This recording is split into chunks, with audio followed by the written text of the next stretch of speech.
about to give you 5 quick facts on Black history and Gullah Geechee people in my hometown. So right here, this is St. Thomas Island. And some interesting stuff about this is, one, if you ever heard of Igbo landing, the Africans who flew back to Africa, this happened right here on St. Thomas Island.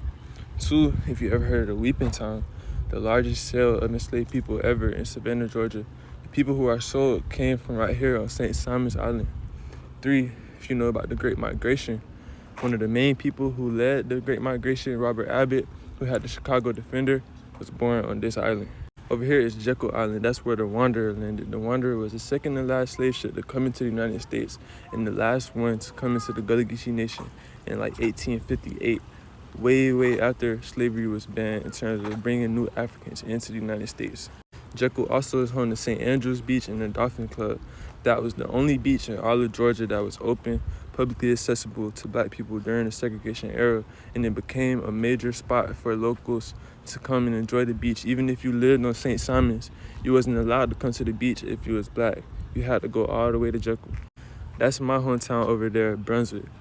Brunswick is important because there was no wide-scale civil rights protests and riots and stuff in Brunswick. They had what was called a quiet conflict, where people like Mr.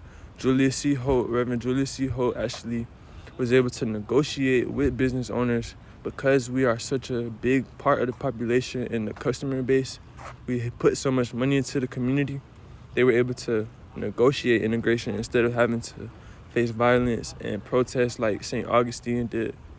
And then one more for good luck, that bridge right there is actually the Sidney Lanier Bridge, and it's the longest bridge in Georgia over water.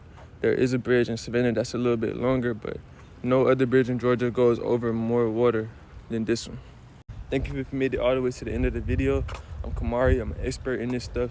Like I said, I'm from right over there in Brunswick. I made a full guide with over 150 different places to learn and connect and experience with our culture. Click the link in my bio.